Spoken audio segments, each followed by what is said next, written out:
Bismillahirrahmanirrahim. Assalamualaikum warahmatullahi wabarakatuh. Perkenalkan, kami dari kelompok 4 yang beranggotakan 3 orang, dan di sini saya Ana Khairunisa selaku moderator, dan para presentator yaitu ada Mbak Mahtumatus Solehah dan Kori Lubisyifa. Nah, di sini dalam video ini kelompok 4 akan menjelaskan tentang organisasi yang ada pada mata kuliah administrasi dan supervisi pendidikan yang diampu oleh Bapak Fikri Farihin MPDI. Nah, baik, di sini saya akan menjelaskan terlebih dahulu.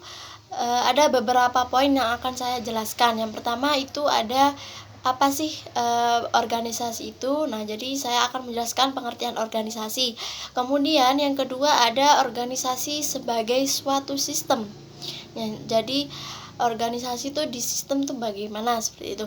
Kemudian yang ketiga ada pondasi-pondasi organisasi. Nah, baik, di sini saya akan menjelaskan tentang apa itu organisasi. Nah, sebenarnya banyak sekali ya yang mendefinisikan yang sudah dikemukakan para ahli. Nah, salah satunya itu menurut Robert V. Prestus memberikan arti bahwa organisasi itu sebagai organization is a system of structural interpersonal relation. Nah, berlandaskan dari banyaknya definisi organisasi yang telah ada, itu dapat disimpulkan bahwa walaupun pengertian organisasi itu berbeda dalam redaksionalnya, namun hakikatnya itu para ahli telah melihat bahwa organisasi itu merupakan suatu sistem. Nah, jadi kesimpulan pokoknya itu bahwa pandangan para penyusun pengertian organisasi itu dapat dikelompokkan dalam 3 macam, yaitu yang pertama ada para ahli yang berpandangan bahwa organisasi itu adalah kumpulan orang-orang yang mempunyai suatu kesamaan tujuan. Kemudian yang kedua ada para ahli yang berpendapat bahwa organisasi itu adalah merupakan suatu sistem kerjasama, sistem hubungan, sistem sosial, dan lain sebagainya. Kemudian yang ketiga itu ada para ahli berpandangan bahwa organisasi itu adalah proses pembagian tugas atau kerja secara jelas. Nah, itu tadi pengertian dari organisasi ya. Untuk poin yang selanjutnya yaitu ada organisasi sebagai suatu sistem. Nah, pengkajian tentang organisasi itu sebagai suatu sistem sebenarnya telah terlihat secara nyata dari beberapa definisi yang telah ada atau disajikan secara selektif untuk memberi dukungan bagi kajian organisasi sebagai sistem. Nah, dalam suatu sistem itu telah banyak dikemukakan bahwa ia merupakan suatu kelompok elemen-elemen yang saling hubung dan berkaitan satu sama lain. Nah, bila organisasi itu sebagai suatu sistem, maka terdapat 3 komponen atau elemen utama, yaitu yang pertama ada input, kemudian yang kedua ada proses, dan yang ketiga ada output. Nah, ketiga elemen ini yang ada di dalam sistem itu saling berkaitan satu sama lain. Nah, sehingga beberapa hal atau kenyataan dalam alam ini dapat disebut sebagai sistem. Kemudian poin yang selanjutnya yaitu fondasi-fondasi organisasi. Nah, jadi suatu organisasi, baik organisasi pemerintahan maupun organisasi swasta, selalu dihadapkan dengan masalah bagaimana supaya organisasinya itu dapat berjalan dengan lancar untuk mencapai tujuan yang telah dirumuskan. Nah, salah satu sarana yang dipandang cukup penting itu adalah dibangunnya suatu struktur organisasi yang efektif serta mempunyai ketahanan yang kuat. Jadi, efektivitas dan ketahanan suatu organisasi itu selalu berkaitan dengan kesanggupan para pembina organisasi itu untuk mempergunakan berbagai prinsip atau landasan atau yang disebut juga dengan pondasi-pondasi organisasi yang tepat. Nah, banyak sekali istilah yang digunakan untuk pondasi organisasi. Misalnya ada para ahli nih yang mempergunakan asas-asas organisasi, prinsip-prinsip organisasi atau landasan-landasan organisasi. Kemudian di sini saya akan menjelaskan sedikit beberapa fondasi yang utama dan mutlak yang perlu ada dalam pelaksanaan organisasi, yaitu yang pertama ada perumusan tujuan organisasi. Nah, sebagian besar kutipan tentang fondasi-fondasi organisasi itu lebih tepatnya diawali dengan memberikan kenyataan bahwa tujuan dalam suatu organisasi itu sangat penting dibuat. Jadi dalam suatu organisasi itu sangat perlu rumusan suatu tujuan yang jelas, karena hal itu dapat merupakan pedoman untuk langkah selanjutnya. Nah, jadi berdasarkan tujuan yang telah dirumuskan dapat ditetapkan bahwa bentuk organisasi, pembagian tugas, dan lain sebagainya. Nah, dengan penetapan tujuan yang jelas, semua individu itu yang terlibat akan dapat memahami bagaimana tujuan tersebut dan bagaimana menyesuaikan tujuan organisasi dengan tujuan individu itu sendiri. Kemudian yang kedua itu pembagian tugas. Nah, dengan pembagian tugas dapat diartikan dua macam, yaitu sebagai perincian dan pengelompokan aktivitas yang akan dilaksanakan untuk membentuk semacam hubungan yang erat antara satu dengan yang lainnya. Nah, jadi pembagian tugas ini itu dianggap sangat penting, sehingga setiap orang yang terlibat dalam organisasi itu nanti akan mengetahui tugas apa yang menjadi tanggung jawabnya. Nah, kemudian yang ketiga yaitu ada koordinasi asas. Nah, asas koordinasi ini dalam suatu organisasi juga sangat penting, terutama untuk menjaga keselarasan, keseimbangan tugas dari masing-masing bagian dan ketepatan distribusi para pekerja dalam suatu organisasi.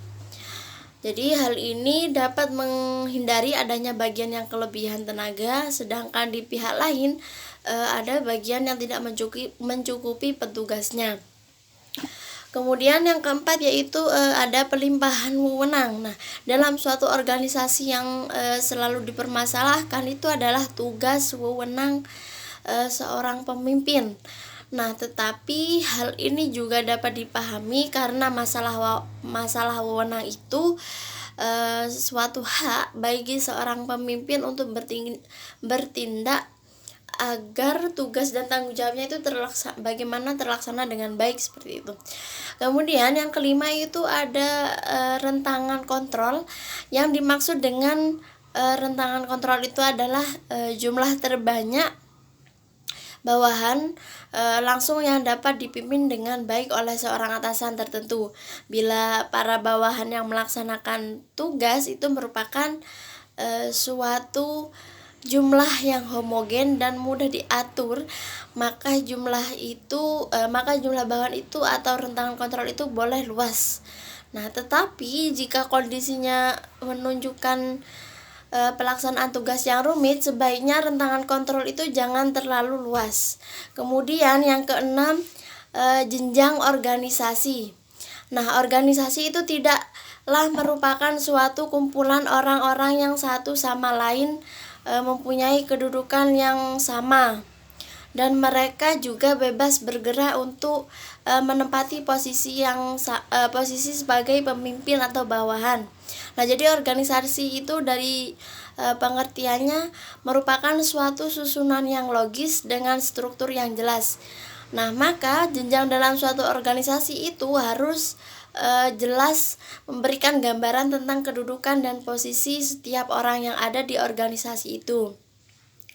Jika tidak ingin organisasi itu menjadi suatu kerumusan orang yang tidak terkontrol, maka ya tidak terkontrol sama sekali, seperti itu.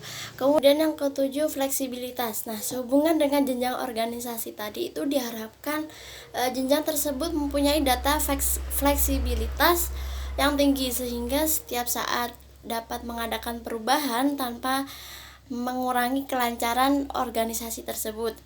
Nah, jadi perubahan organisasi itu dapat terjadi pada perubahan tujuan, kemudian perluasan daerah aktivitas, kemudian volume kerja dan pertambahan peralatan modern dan lain sebagainya. Nah, perlu dicatat bahwa yang dimaksud dengan asas fleksibilitas itu adalah jika terjadi perubahan atau dilaksanakannya perubahan dalam suatu organisasi itu jangan sampai menimbulkan hambatan yang fatal bagi kelancaran organisasi. Nah, jika perubahan yang dilaksanakan juga membawa pengaruh bagi kelancaran organisasi, maka dapat kita katakan bahwa organisasi itu tidak mempunyai fleksibilitas tetapi rigid atau kaku. Saya akan melanjutkan presentasi yang berikutnya, yaitu tentang proses pengorganisasian. Pengorganisasian merupakan proses menyusun organisasi formal dengan melakukan aktivitas merancang struktur, menganalisis pekerjaan, menganalisis kualifikasi pekerjaan, mengelompokkan dan membagikan pekerjaan, mengkoordinasi pekerjaan serta membantu pelaksanaan pekerjaan. Kemudian F, hierarki organisasi. Hierarki organisasi adalah salah satu asas yang sangat penting, terutama dilihat dari pendekatan pembagian tugas, wewenang, dan tanggung jawab kepada semua pejabat. Tanpa hierarki organisasi yang jelas, maka wewenang dari semua individu dalam organisasi tidak jelas sama sekali. Kemungkinan terjadi overlapping sangat besar, menyebabkan iklim organisasi akan semakin tidak menentu dan pada akhirnya akan menghambat pencapaian tujuan daripada organisasi itu sendiri. Jenjang atau struktur organisasi itu berisi bagian-bagian yang dipandang penting saja dan jumlah serta panjangnya sependek-pendeknya. Kemudian F, objek, strategi, dan teknik dalam organisasi. Yang pertama yaitu objek organisasi. Objek organisasi jika diterjemahkan menurut arti kata dapat diartikan sebagai sasaran, tujuan, atau maksud. Untuk kemudahan pemahaman tentang pengertian objek akan diterjemahkan dengan saran. Karakteristik dari suatu sistem organisasi terletak pada adanya suatu sifat mengejar sasaran. Kemudian yang kedua, taktik organisasi. Yang dimaksud dengan taktik organisasi adalah suatu tindakan yang terpaksa atau harus diambil untuk kepentingan organisasi dalam menghadapi suatu tertentu. Jadi, suatu situasi tertentu. Jadi, perbedaan dengan strategi adalah bahwa strategi itu adalah suatu ketentuan yang ditetapkan secara lebih terinci dan berlandaskan pada tujuan formal. Sedangkan taktik adalah bersifat tindakan yang tidak pernah ditetapkan. Taktik organisasi sangat ditentukan oleh masalah yang dihadapi, terutama dalam masalah menjawab tantangan yang mendadak. Oke, terima kasih atas penyampaian materinya. Untuk selanjutnya akan disampaikan oleh Mbak Matu Soleha, kepadanya dipersilahkan. Bismillahirrahmanirrahim. Assalamualaikum warahmatullahi wabarakatuh. Di sini saya akan melanjutkan presentasi dari Mbak Kori, yaitu tentang lingkungan dan dinamika organisasi. Pertama yaitu lingkungan organisasi. Lingkungan organisasi dibagi menjadi dua bagian, yaitu yang pertama lingkungan luar yang pada umumnya menggambarkan kekuatan yang berada di luar organisasi. Misalnya kondisi pasar, kondisi ekonomi, dan lain-lain. Yang kedua yaitu lingkungan dalam. Faktor-faktor di dalam organisasi yang menciptakan kultural dan sosial tempat berlangsungnya kegiatan ke arah tujuan organisasi. Ciri-ciri lingkungan umum untuk organisasi yang pertama yaitu kebudayaan, teknologi, pendidikan, politik, hukum, sumber daya alam, kependudukan, sosiologi, dan yang terakhir ekonomi. Perubahan dalam organisasi. Organisasi merupakan suatu sistem yang bersifat terbuka karena Organisasi selalu melakukan interaksi dan interrelasi dengan lingkungannya. Kemudian yang ketiga yaitu organisasi dan perubahan teknologi. Kebanyakan organisasi sosial bergantung pada perkembangan teknologi dalam produksi. Nasib manusia telah terseret kepada suatu situasi yang dependen dengan alat-alat yang ada dalam suatu perusahaan. Kemudian selanjutnya yang keempat yaitu dampak teknologi organisasi manajemen, yaitu dapat memberikan pengaruh bagi perubahan struktur organisasi. Dapat dipahami jika dikatakan bahwa dengan teknologi yang semakin terintegrasi, semakin formal pula perstrukturan kegiatan-kegiatan organisasi. Agar dapat memperoleh gambaran tentang betapa besarnya pengaruh teknologi terhadap organisasi, sebaiknya dikemukakan beberapa akibat yang dapat mengintegrasikan urutan kegiatan organisasi. Yang kelima yaitu organisasi adalah dinamis, merupakan berbagai kegiatan yang dapat disebut rutin dalam suatu organisasi. Misalnya, merencanakan struktur organisasi, mendelegasikan wewenang dan tanggung jawab, serta menyusun atau menetapkan hubungan-hubungan antara bagian-bagian dalam struktur, serta menentukan sumber-sumber daya dalam satu mekanisme tertentu.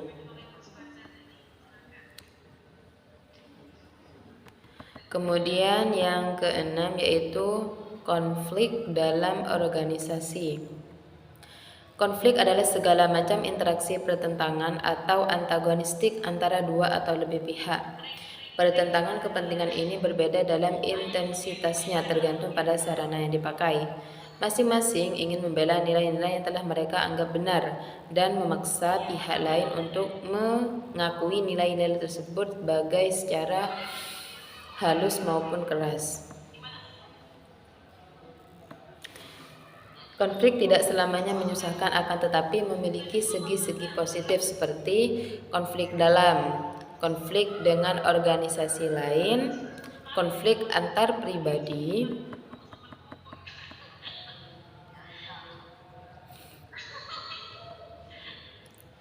dan juga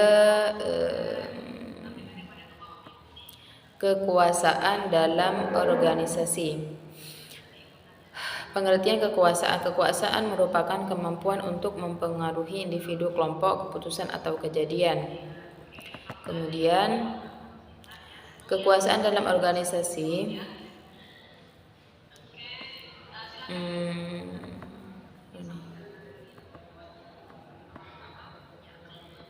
ada kekuasaan atau kewenangan yang dimiliki oleh orang lain atau seseorang kadang memberikan balikan yang tidak menyenangkan bagi kita ataupun orang lain, terutama ketika kita berseberangan pemikiran tentang tugas dan peran yang dijalankannya.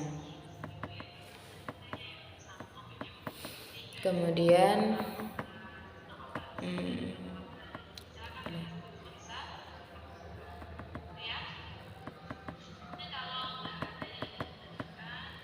perkembangan teori organisasi.